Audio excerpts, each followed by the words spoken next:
matches of the week, maybe click into a couple of them, look at their stats, how they set up, etc.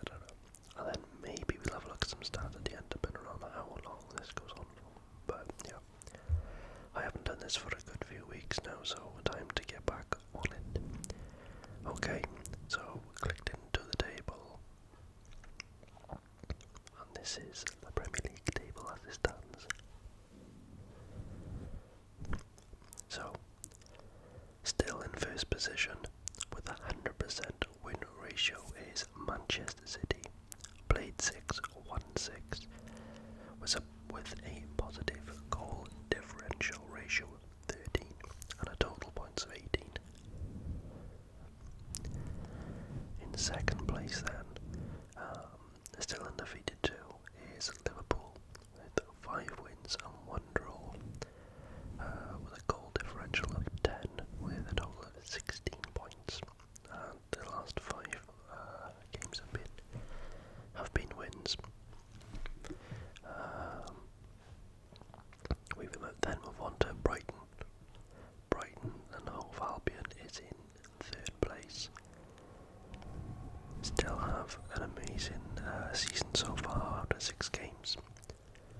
So Brighton's in third.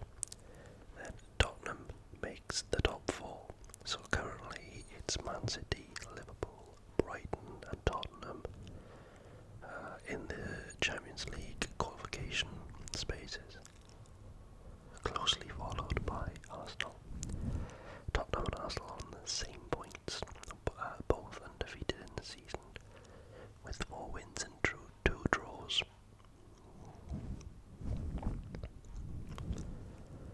Okay, and then 6th we have Aston Villa.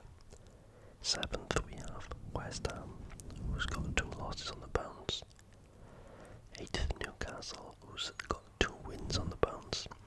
Manchester United, as mediocre start for them. Top 10, makes up the top 10 is Crystal Palace. Crystal Palace makes up the top 10. And then we get to the bottom 10, which is Fulham, Nottingham Forest, Brentford, Chelsea, Everton with a big win, Wolves, Bournemouth, Luton with a first point of the season, Burnley and Sheffield United. So that is the top 20.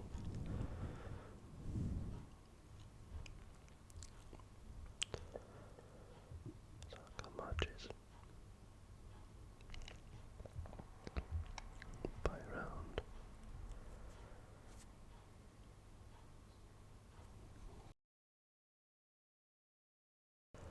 Gosh, my computer's slow today.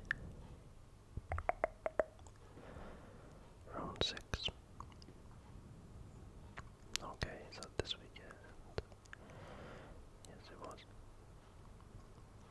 Okay.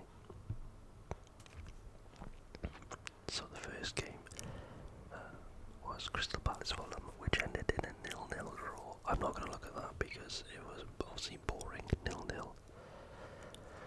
Luton, Wolverhampton, we got 1-1. I wonder if I can open link in your tab.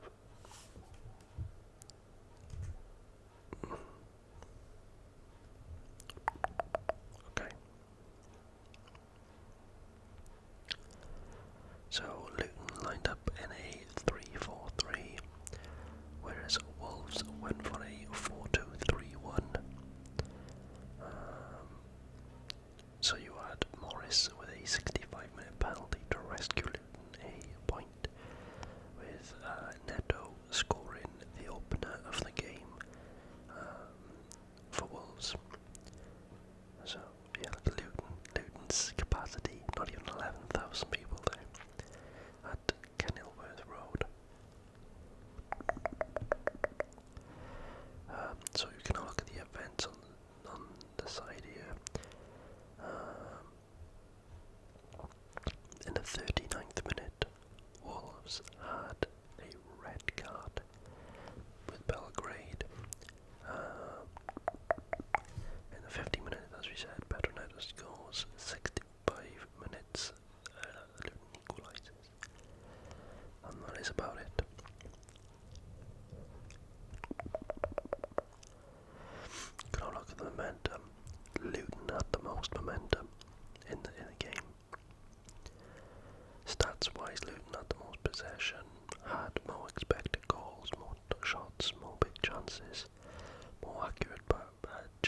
passes, more corners. Okay. FootMob is a very, very good website, I gotta be honest. So head to head, they've only ever faced each other twice on this record, and it's 1 win and 1 draw for Luton.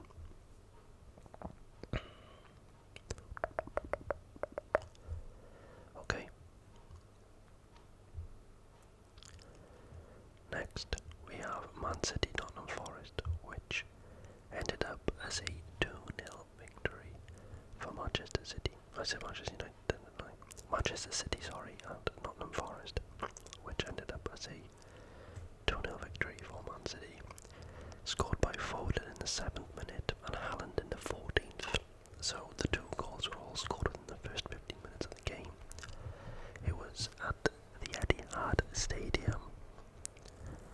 Manchester City lined up with a 4-2-3-1. Nottingham Forest matched no, they didn't. They went for a 3-4-2-1.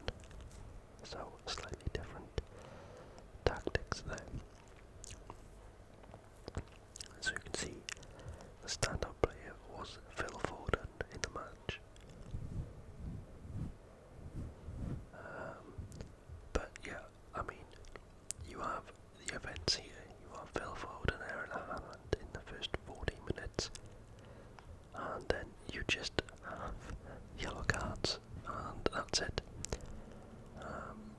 You do have Rodri having a red card in the 46th minute, and that is pretty much it. Nothing else happened. Let's have a look at the stats now. So, see, first half the momentum was with Man City. Second half, Nottingham Forest done really well. You know, the possession isn't that much more for Man City considering how much of a bigger side they are. So Phil Foden had the best rating, sorry.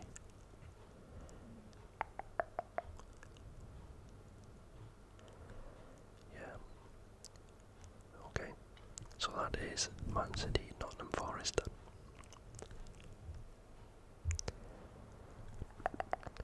Brentford, Everton. Everton getting a must-win there. Away at Brentford, and Brentford are a good side in the Premier League. You know, so just Everton's first win of the season. They needed it. I didn't think they were going to get it.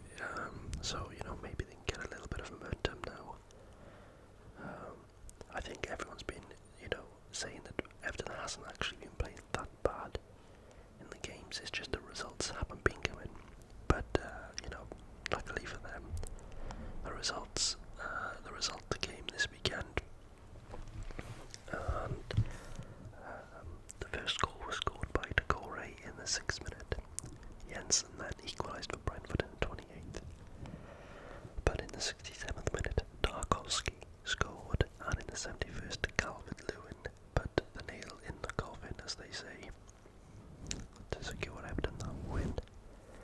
Brentford lined up as a 4-3-3, and Everton lined up as a 4-4-1-1. So the momentum was more with Everton there. Stats-wise, Brentford did have the most possession, but in terms of expected goals, shots, big chances, they're all for Everton. James Tarkowski, the highest rated player on the pitch. And yeah, so that's Brentford, Everton.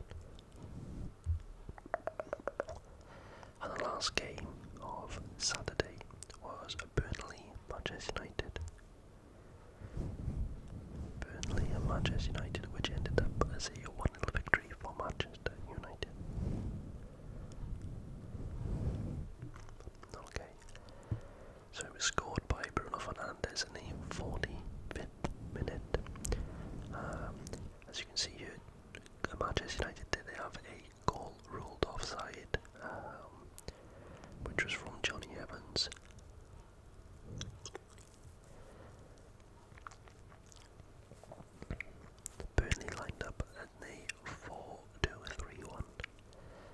And Manchester United at the same 4-2-3-1. Oh, you can see the lineups there. Okay. See, Burnley had the most momentum in the match. Manchester United are lucky, didn't they? They're such a lucky team. Possession, 62% for Burnley. They have the most expected goals, the most shots as well, most passes. Yeah. So Manchester United are lucky. Manchester United, they aren't playing well in this season. Bruno Fernandes was the highest rated player, but yeah, you know, they are lucky.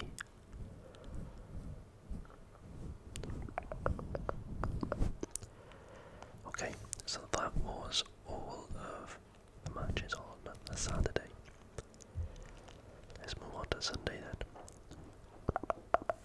We had a few games on Sunday, 5, and we started off with the London Derby. Is it West London Derby? East London Derby? Or something like that. I can't really remember. But Arsenal Tottenham anyway. And it ended up as 2-2.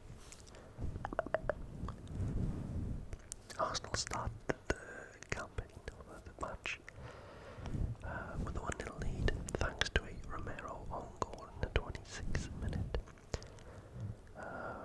Son then equalised in the 42nd.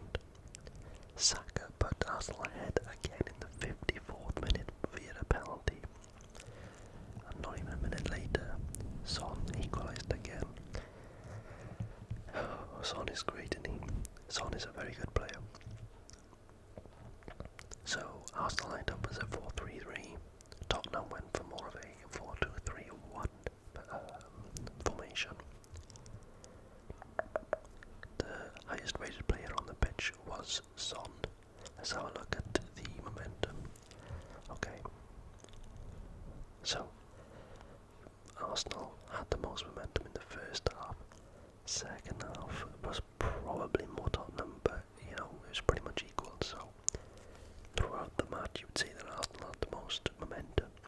However, Tottenham did have slightly more possession. They had more big chances. They did more accurate passes, but Arsenal did have more expected goals.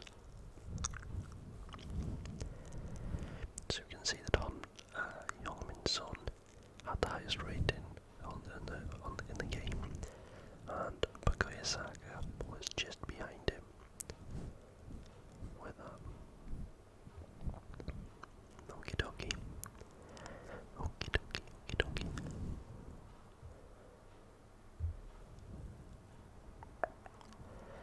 Then we have Brighton and Hove Albion versus Bournemouth, which is pretty much another derby, I would say, you know, a South of England derby or South Coast derby.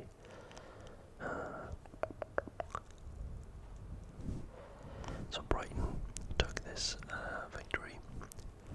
So they took the victory, I think it was 3-1, yeah. But Brighton was behind. Dominic Solanke scored for Bournemouth in the 25th minute, which was assisted by Ryan Christie. However, just before half-time, Kirkes scored an own goal in the 45th minute with the 2 additional minutes. And, you know, half-time was 1-1 within a minute of the second half being played. Mitoma scored. He's a very good player, Mitoma. He's one to look out for. And then Mitoma scored again. Okay. So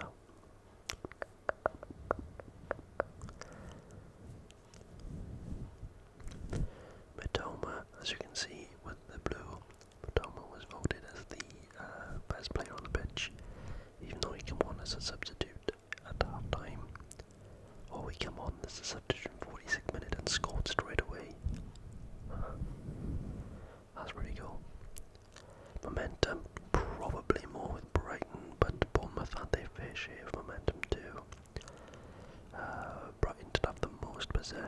most expected goals, the most total shots, the most accurate passes as well.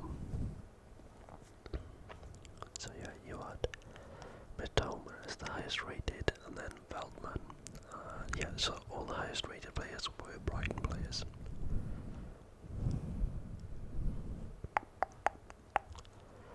Okay, so Brighton continuing to do really, really well in the Premier League again this season. And a team that isn't doing well this season is Chelsea. They lost once again, 1-0 to Aston Villa at home. What is Chelsea up to this season? They had that draw with Liverpool, which, you know, they played pretty good in, but Liverpool played really bad in. But, you know, apart from that, they haven't done anything to stand out that they'll be a top side this season, even though a lot of people were picking them to be that. Chelsea lined up in a 4-2-3-1 formation, whereas Aston Villa went for a 4-4-2. Kamara was the highest rated player on the pitch with 8.2 for Aston Villa. Momentum wise, you can see that Chelsea had the momentum in the first half pretty much, but you know, for large parts of the second half, Aston Villa had the momentum, and it looks like it came pretty much as a red card for Malo Gusto came in. And that happened. Yeah. I gotta be honest, mind, I don't really know many of Chelsea's side anymore. They've completely changed their side. Never heard of Jackson before he came to Chelsea, or Fernandez, or Mudryk, or Colwill, or Diassi, or Gusto. I've seen Gallagher being captain. Just tells you everything that's wrong with Chelsea at the moment. Not that he doesn't deserve to be captain, or he shouldn't be captain, or whatever, but he's a young player. He was I think on loan last season, or the season before, so, you know, he's not exactly been a Chelsea mainstay for, you know, 4 or 5 years. Chelsea did have a little bit more possession and more expected goals. Aston Villa, though, did, you know, try to take a lot of shots. Chelsea missed 3 big chances. So Kamara was the highest rated player on the pitch, and then Sanchez was the, you know, highest rated player for Chelsea. Okie dokie. Then we move on to my beloved Liverpool, who beat West Ham 3-1. That first half was dicey, I gotta be honest. West Ham played really good for the first 15-20 minutes. But yeah, West Ham played really good in the, you know, first 15-20 minutes. And Salah did score a penalty, which I'm sure, if we look at the momentum, will be like against the play. Bowen, though, did react and score a goal for West Ham before half time. And then in the 60th minute, Nunes scored a fantastic goal. And then in the 85th minute, Jota made sure that Liverpool would get the win by scoring in the 85th minute. Salah was voted the highest rated player on the pitch.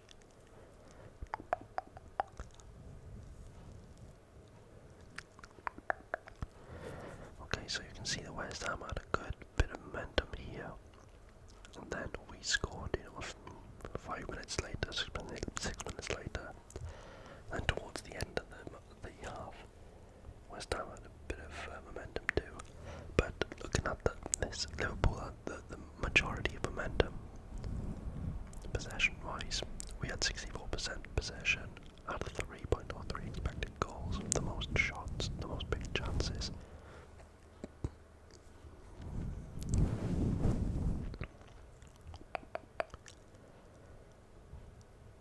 And all of the top stats belong to Liverpool players.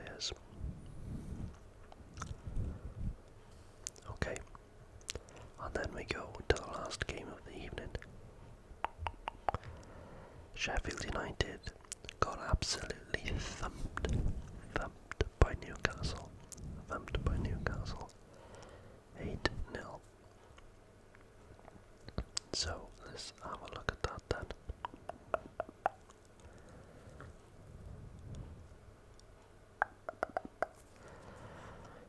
The first goal came in the 21st minute with Longstaff.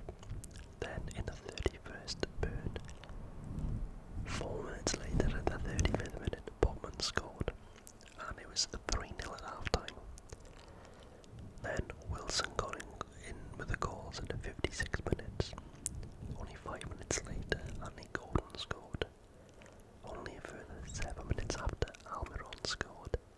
5 minutes later, Guimaraes scored. And to put the nail in the coffin to make it 8-0, Isaac scored in the 87th minute. Kieran Trippier has 3 assists. 3 assists. I mean, look at that momentum bar there. It looked like every time Newcastle had a sustained bit of momentum they scored. That's pretty impressive. 58% possession, 3.92 expected goals, 22 shots, 9 big chances.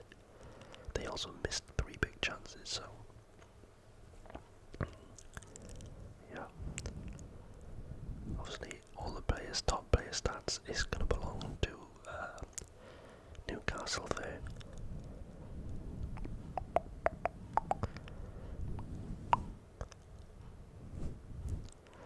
Okay, so yeah, what a game for Newcastle that is.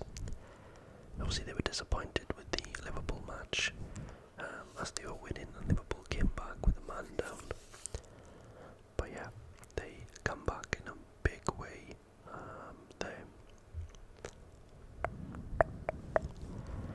Now,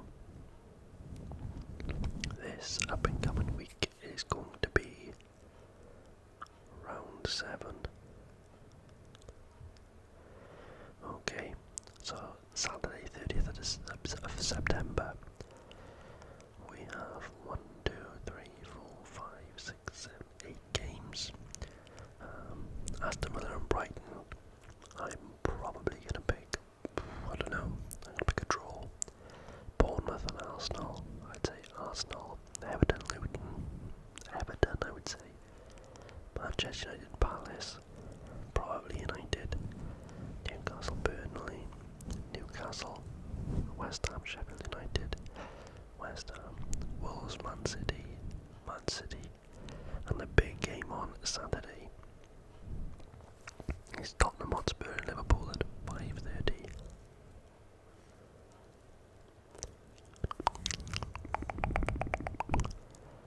That's gotta be a Liverpool win. Come on, Liverpool. It's gonna be a tough game. Tottenham's doing really well, but I can't go against my boys. So, Liverpool to get the win over Tottenham. Sunday, 1st of October, Nottingham Forest, Brentford. I'm gonna say that's a draw. Fulham, Chelsea. You never know with Chelsea. You can imagine Fulham winning at home there. Yeah, I'm gonna pick Fulham, and that's it. I'm considering this video's going on now, so won't look at anything else this time.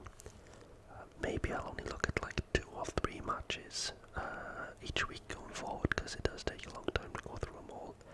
But yeah, I hope you enjoyed the video, and if you did enjoy, please consider subscribing to the channel. We've passed 100 subscribers. Thank you to every single one of you. It's just a start. I'm really enjoying making this kind of content, and kind of like building my own little community here.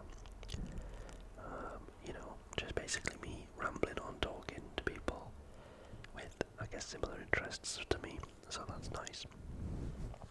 With that being said,